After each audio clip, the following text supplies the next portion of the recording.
Boa noite a todos, pessoal. Queria agradecer inicialmente a Graça pelo convite que foi feito. Espero que eu consiga passar um pouquinho de algumas reflexões que a gente possa juntos nos debruçar sobre um mandamento que Jesus chamou de um mandamento maior.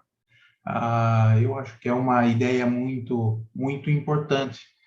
Nós, na verdade, eu sou expositor do terceiro ano nos estudos doutrinários, e uma das últimas aulas a gente usou o mandamento maior como argumento durante a aula.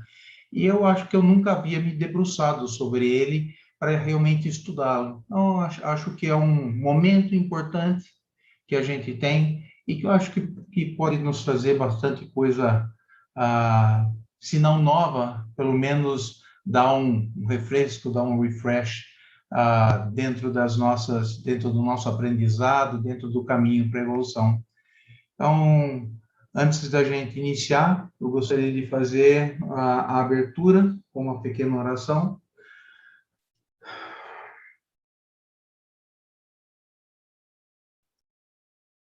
Amado Mestre, te agradecemos a oportunidade de, mais uma vez, nos encontrarmos entre tantos amigos reunidos ao redor da tua palavra. Faça cair sobre nós as tuas energias, a tua luz, e que possamos absorver o ensinamento sobre o qual vamos falar hoje e praticá-lo dentro da nossa vida, para tantos irmãos que sofrem. Pedimos, Senhor, auxílio a esse nosso país que atravessa uma fase difícil, a esse mundo que atravessa uma fase tão difícil.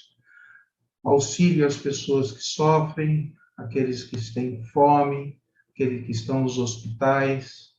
Pedimos que apazigue suas dores dentro da sua evolução, faça com que elas tenham um melhor caminho. Que assim seja, graças a Deus.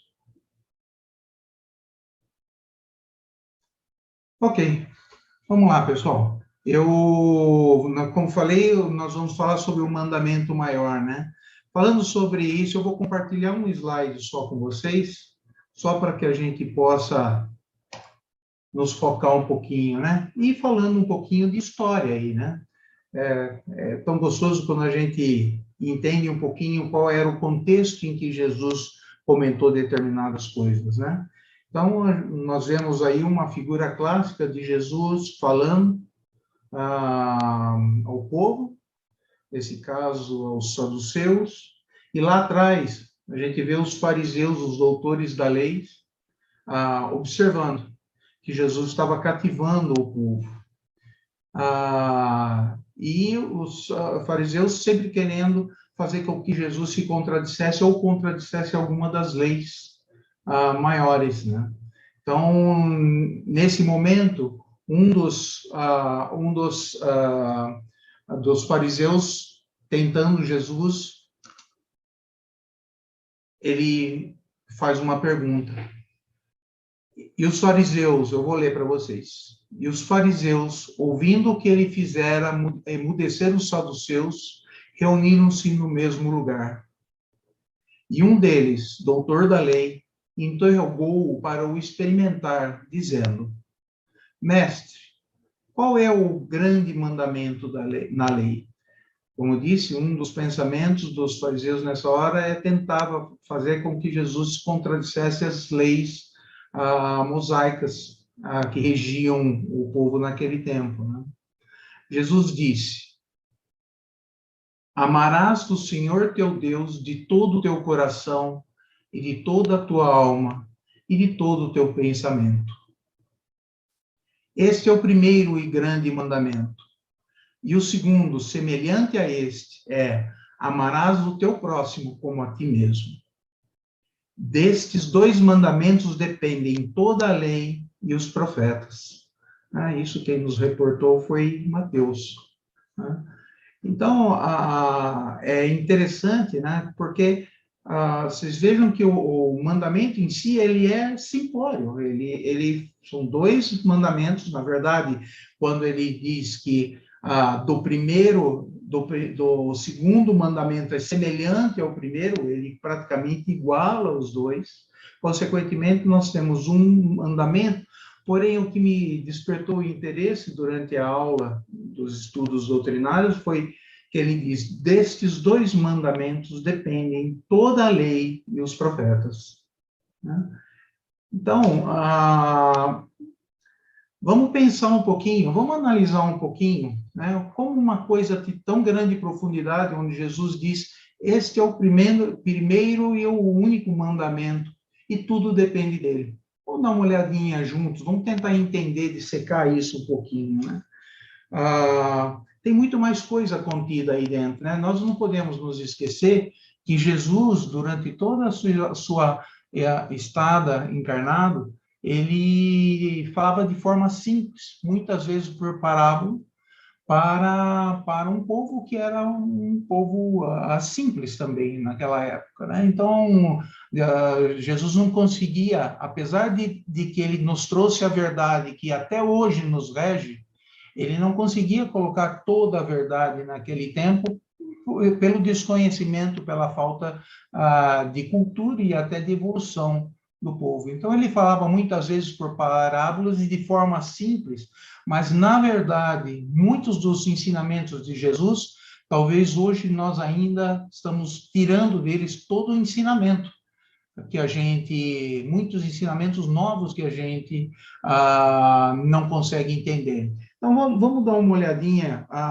o que é que mais nós podemos tirar desse mandamento, né?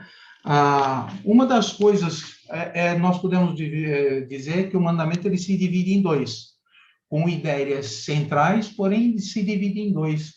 Mas alguma coisa ele fala sempre, ele fala no primeiro e no segundo: amarás a Deus e amarás ao teu próximo. Né? Então, a ideia central que Jesus colocou no mandamento é o amor. Isso por si já é uma coisa importante, já é uma coisa interessante, porque vamos lembrar daquela época, né? Nós temos os 10 mandamentos que foi entregue a Moisés por Deus, né? Moisés, durante a sua vida, ele escreveu 5 livros com 613 leis, né? Ou formas de se fazer as coisas, né? Esse conjunto de 5 livros foi chamado no judaísmo de Torá. As leis, elas são eternas, elas cobrem tudo e não mudam. Já o Torá, ele era como o Moisés, organizou e auxiliou o seu povo a administrar aquela época. Né? Então, quando os fariseus tentavam fazer Jesus se contradizer, ele estava tentando fazê-lo contradizer exatamente as leis e toda a história dos profetas e os 10 mandamentos. Né? Então, Jesus não podia fazer isso. Então, o que ele fez? Ele fez uma coisa muito inteligente quando a gente entende, né? Primeiro, centrou o seu mandamento, o mandamento maior, no amor. Não podemos nos esquecer que até então, né, o Deus do primeiro, do início, né, do Velho Testamento, era um Deus enérgico, era um Deus de punição, e Jesus trouxe toda uma série de coisas embasadas no amor, não mais embasadas em penalidades, não mais embasadas em castigo, mas embasados no amor.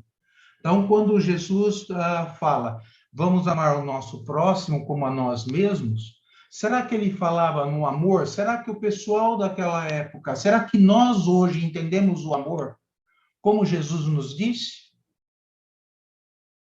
Que nós entendemos por amor? Né? Não podemos esquecer que nós estamos falando de um espírito que veio dividir praticamente a história em 2 etapas, nos dando toda uma base que serve para a nossa evolução. Quando ele fala de amor, hoje nós utilizamos de uma forma totalmente genérica esse verbo. Então, eu amo minha roupa, eu amo um lugar, eu amo fulano, ciclano, beltrana. Então, nós usamos amor de uma forma bastante ampla. E, com certeza, não era isso que Jesus queria dizer. O amor que Jesus se refere em todos os seus ditos, em todas as suas verdades, colocadas naquele tempo e que vem até hoje para nós, era o amor completo, era o amor total, era o amor sem barreiras, era o amor que não tinha interesse, desinteressado. Então, essa é a fase, quando Jesus fala, amai a Deus sobre todas as coisas, de todo o seu entendimento, de todo o seu espírito, ao mesmo tempo, ele fala, ama ao teu próximo como a ti mesmo. Então, de uma forma muito maior do que aquilo que nós intelectualizamos. Nós temos que transcender um pouco o sentido da palavra amor, para que a gente possa realmente entender o que Jesus estava querendo dizer naquela época. Jesus não falava somente de um filho. Quem era o próximo que Jesus falava? Vamos entender um pouquinho isso. Quando Jesus fala do próximo, ele falava do seu filho, ele falava do seu amigo, ele falava da sua família, ele falava daquele amigo conhecido desde a infância. Não, Jesus falava de todas as pessoas. Jesus falava de quem administrava o país, dos seus mandantes. Jesus falava dos seus inimigos. Agora, pensem só, como é falar a um povo guerreiro, enérgico, falar que você deve amar totalmente aos seus inimigos? Pensem só. Por isso eu digo que Jesus, quando ele falou, tem muito mais coisa embutida nisso, e nós temos que ouvir um pouquinho isso com os ouvidos de antigamente. Então, ao próximo, todo mundo entendeu que era o seu mais próximo, mas não, Jesus falava isso de todos os irmãos, de todos os seus filhos, né, de cada um. Então, era muito importante que as palavras de Jesus estabelece, de certa forma, né, uma fraternidade universal.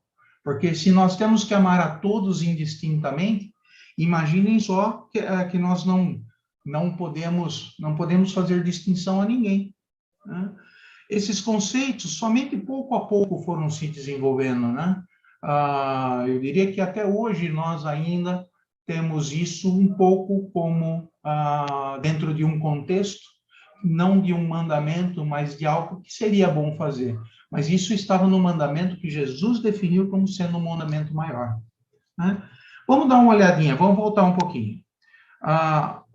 O amor incondicional, nós já falamos, é o que baseia os dois mandamentos. Né? Tanto o primeiro quanto o segundo se embasavam no amor incondicional. O primeiro, ele falava assim: amarás o Senhor teu Deus de todo o coração, de toda a sua alma e de todo o teu pensamento. Vejam que ele não está falando, ele está colocando o Pai como sendo mais uma amostra de que, na verdade, ele foi enviado pelo Pai, e ele falava do amor ao seu Pai, a Deus. Né? Nós temos que entender que esses mandamentos, hoje, eram baseados, nós tínhamos os 10 mandamentos até então. Jesus colocou o primeiro dos 10 mandamentos, também era: não terás outros deuses diante de mim. Esse é o primeiro dos 10 mandamentos dado a Moisés. Então veja que Jesus primeiro, respondendo ao fariseu naquela hora, não foi contra os mandamentos e as leis mosaicas daquela época e as leis de Deus, porque ele repetiu o primeiro mandamento, dizendo: amarás a teu Deus de todo o entendimento, que é exatamente o sentido do primeiro mandamento. Então, ele, naquela hora, ele colocou o doutor da lei no seu lugar, dizendo, repetiu o que a lei disse, o que a lei dizia. Vamos dar uma olhadinha o que ele faz na sequência. Amarás o seu Deus de todo o coração, de toda a tua alma e de todo o teu pensamento. Este é o primeiro e grande mandamento. O segundo, semelhante a este, amarás o teu Deus, amarás o teu próximo como a ti mesmo. Desses dois mandamentos dependem toda a lei. Repara só na frase em que ele fala semelhante a esse. Então, Jesus, naquela hora, colocou a exata medida do amar a Deus, exatamente na mesma medida de amar ao seu próximo. Vejam só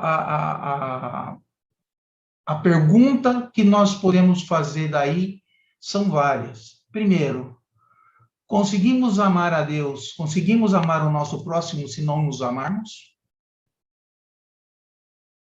Pensem um pouco sobre isso. Será que nós nos respeitamos como nós merecemos, como nós temos? Será que nós guardamos o descanso apropriado ao nosso corpo? Será que nós enriquecemos a nossa alma, enriquecemos o nosso interior com ensinamentos corretos? Ou será que nós estamos sempre correndo de um lado para o outro, sempre colocando necessidades muito maiores do que aquela que nós realmente precisamos? Será que nós estamos nos respeitando? Porque só assim nós vamos conseguir amar o nosso próximo. Como é que nós vamos amar a Deus se não nos amamos devidamente? Então, vejam que quando Jesus falava isso, primeiro ele dava o respeito, nos dizia que nós deveríamos ter respeito a nós mesmos. Agora, alguém pode falar, puxa, mas esse não é um sentimento egoísmo? De forma alguma, porque quando ele fala amar ao próximo como a ti mesmo, ele estabeleceu exatamente um balanço perfeito na lei. Porque não dá para você amar a você mesmo muito mais que ao seu próximo, porque exatamente é amar como a ti mesmo. Não dá para nós querermos nada de mal para uma pessoa, se esta pessoa é nosso próximo, porque eu não quero que ela me deseje mal. Não dá para eu fazer nada a uma pessoa se eu não pensar que eu estou, ao final da linha, fazendo algo contra mim. Então, Jesus estabelece uma base para todos nós, para toda a humanidade, uma base de equilíbrio perfeito entre nós mesmos, nosso conforto, aquilo que nós temos, nosso pensamento, nossas regalias, nosso trabalho, assim como aos outros. Colocar isto diante de nós como sendo a nossa forma de vida, nada mais é do que estabelecer o sentimento balanceado e de acordo com o desejo do nosso Pai. Vejam que se Jesus estabelece que para amar a Deus nós temos que amar ao próximo e a nós mesmos, não é amar Deus se nós não amamos ao próximo devidamente. Então, esta necessidade sempre nos faz que nós voltemos ao mesmo ponto. E aí eu peço para que a gente traga isso para o nosso dia a dia, né? Quanto é que nós praticamos desse pensamento? Vejam que nós estamos falando de algo falado há 2000 anos. E até hoje, ele continua sendo a base para a nossa evolução. E é tão difícil que nós fazemos isso, né? Deixa eu voltar um pouquinho só para concluir a análise específica, para aí a gente falar de uma forma um pouco mais geral e um pouco mais dentro dos nossos dias, né?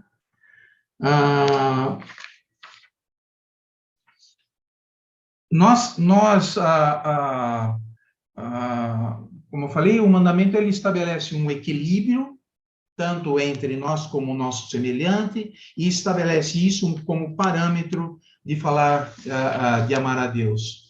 Mas eu acho que um ponto importante, que foi, na verdade, o que me chamou a atenção para esse mandamento, que me fez mergulhar tão fundo nele, foi entender a última frase. Destes dois mandamentos dependem toda a lei e os profetas. Nessa hora, Jesus fala, né, coloca aos fariseus que todas as leis, todos os mandamentos têm de estar dentro deste, tem que considerar este como base, né? E aí eu acho que nós poderíamos até analisar, tá bom, vamos lá analisar os 10 mandamentos maiores, tá? Honra o teu pai e tua mãe.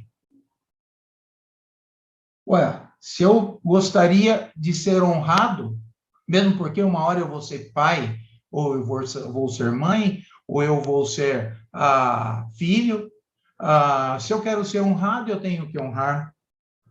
Não matarás, não cometerás adultério, não furtarás, não dirás falso testemunho, não cobiçarás. Vejam que todos os mandamentos do Decálogo, todos os mandamentos que Deus passou a Moisés estão contidos exatamente no mandamento maior. Porque nós não queremos a ninguém, nós não queremos furtar a ninguém, porque eu também não quero ser furtado. Nós não queremos matar ninguém, porque eu também não quero ser morto.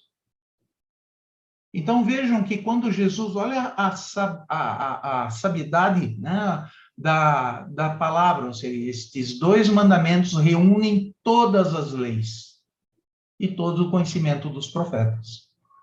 Puxa, é perfeito, né? Isso, para mim, eu acho que foi uma colocação perfeita, né? Realmente vinda de quem veio, né? Mas vamos trazer isso um pouquinho para os nossos dias atuais, né? Nós estamos falando de algo que aconteceu há 2000 anos, né? A Terra, ela vem evoluindo, ninguém tem dúvida disso, nós já estudamos tantas vezes que a evolução é um caminho só para cima, não existe involução, existe evolução, e a evolução, ela é um fato perene, é um fato que acontece todos os dias. Nós temos, muitas vezes, o sentimento de que nós não estamos evoluindo. Muita gente, eu ouço muita gente nos estudos, muitas vezes acontece, o pessoal fala, nossa, no passado eu era melhor. Ou no passado não tinha tantas coisas como acontece no dia de hoje. Mas, na verdade, nós temos que olhar, a nossa vida é muito estreita, nós temos 100 anos dentro dessa encarnação, nós temos que olhar grandes lapsos de tempo da história para que a gente avalie a evolução da humanidade, né? Então, saímos lá de uma época em que os povos guerreavam entre si, e hoje ainda acontece isso, mas de forma muito esporádica. Saímos de um reinado em que a vida não tinha nenhum valor, onde o rei determinava a vida e a morte dos seus súditos, né? Mais recentemente, nós tínhamos aí as sociedades patriarcais, onde o homem tinha toda a força, todos os direitos, e a mulher não tinha direitos.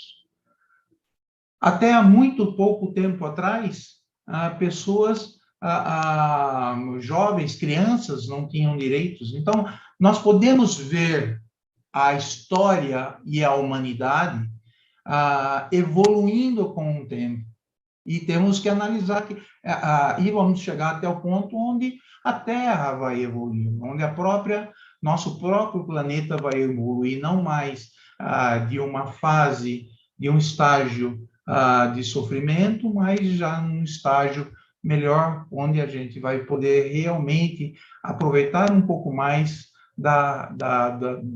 do crescimento da vida espiritual, né? Hoje, se estamos aqui porque temos ainda muitos débitos, eu com certeza tenho muitos débitos a pagar do nosso passado, né? Todos nós temos o livre-arbítrio. Crescer e a velocidade com que você vai crescer e evoluir, com que nós vamos, com que eu vou evoluir, depende somente de mim. A ninguém é tirado das suas mãos a decisão da velocidade da sua evolução. o caminho, né? Já diz o velho ditado, né? Que Jesus pode mostrar a porta, mas atravessar ela é de cada um. Cada um de nós tem que atravessar, tem que fazer a escolha de atravessar a porta. Mas se a gente usar como parâmetro este único mandamento que nosso mestre nos colocou, será que haveria fome no mundo? Será que haveria fome no Brasil? Será que os nossos mandantes, as pessoas que têm a missão, que vieram com a missão de dedicar suas vidas ao regimento do nosso país, né, a liderar o nosso país, será que eles fariam muitas das coisas que a gente critica? Então, o mandamento, eu acho que, na minha opinião, o mandamento deveria fazer parte de todas as leis, das leis que regem cada país, porque, na verdade, ela não fala de religião. Primeiro que Jesus não tinha religião. Então, nós não estamos absolutamente falando de religião, nós estamos falando daquilo que faz com que cada um de nós se sinta bem, evolua e possa ajudar os nossos irmãos. Então, não haveria tantas diferenças financeiras, condições de vida tão díspares como aquelas que nós temos hoje, né? Então, eu acho que é muito fácil falar isso, né? Porque nós estamos falando assim, bom, então estamos falando dos nossos políticos, estamos falando dos nossos líderes, estamos falando de outros países, estamos falando... Não, eu estou falando de cada um de nós. Nós, como espíritas, em que entendemos como isso funciona, que conseguimos entender a grandeza daquilo que está contido nesses ensinamentos, temos uma missão muito importante, que é exatamente praticar com as nossas ações, praticar este amor ao próximo, né? E o próximo, eu acho que é extremamente simples, porque o próximo é o próximo, mais próximo de nós. Quem é mais próximo de vocês? A sua família? Eu acho que sim. Nós todos temos conhecimento que, de uma forma geral, grande parte das vezes, cada um que vem, que aceitou estar aqui nesta encarnação, juntos numa família, muitas vezes vem cumprir uma missão, seja ela de auxílio, seja ela de pagar débitos, seja ela de ajudar pessoas. Então, aquele parente que nos enerva ou que nos deixa irritados, são pedras, são ferramentas que nos são colocadas no caminho, em que em algum momento aquilo nos foi colocado dentro do nosso plano reencarnatório. Então, analisem um pouco, né? Eu vou dizer um ditado aqui que todo mundo tira sarro e não é diferente, eu acho que em todas as famílias, das encrenquinhas de Natal, quando junta a família toda. Sempre dá um probleminha.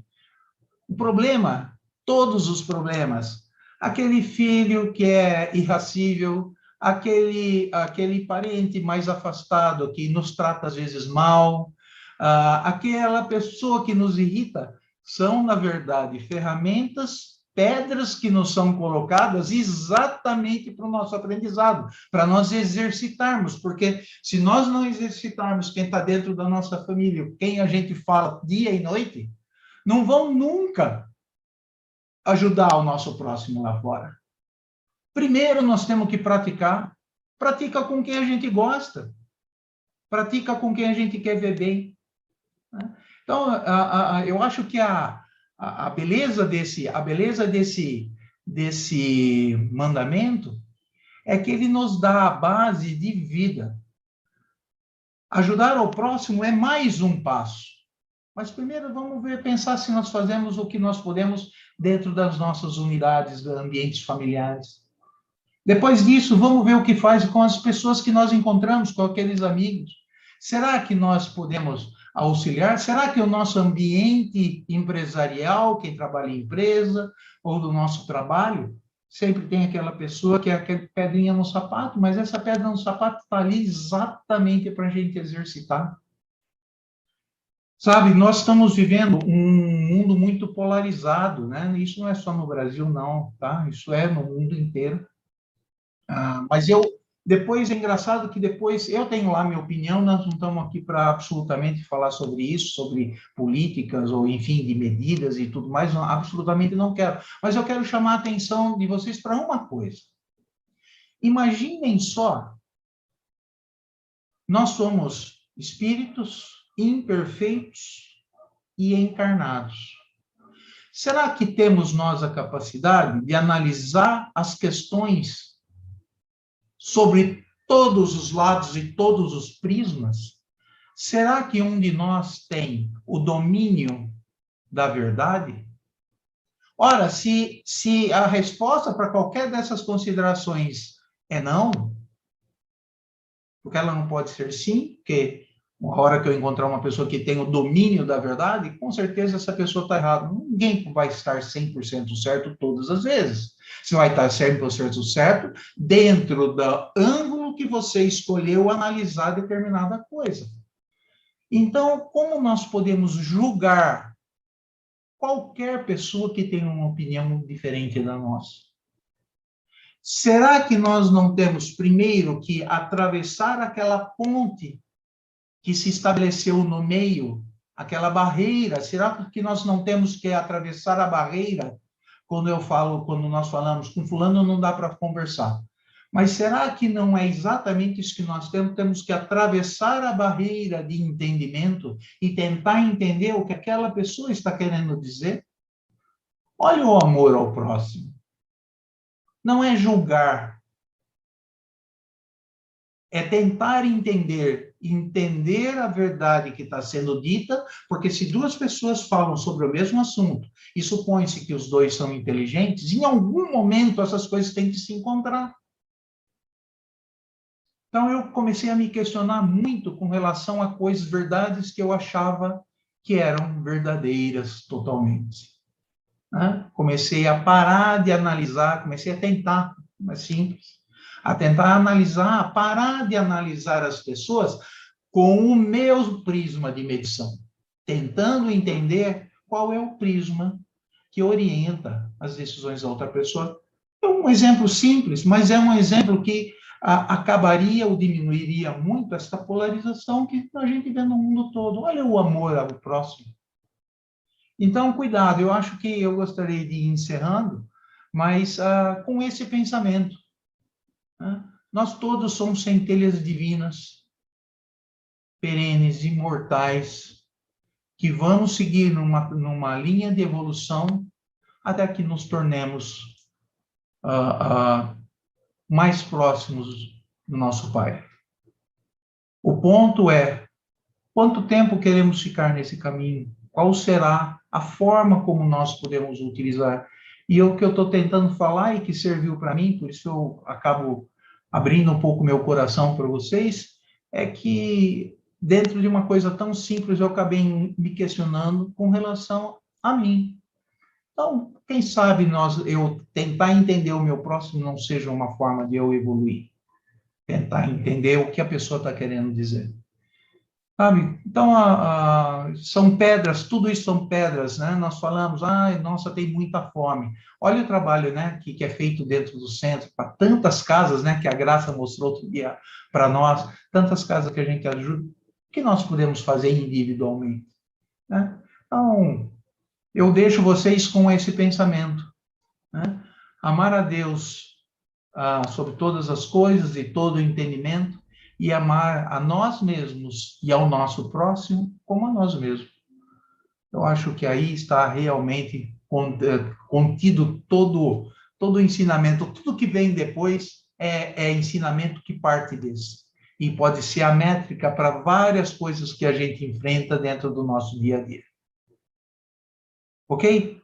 Eu agradeço a todos a atenção.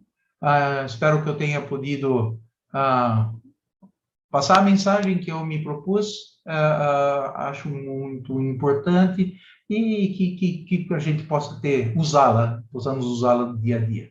Ok? Muito obrigado, viu?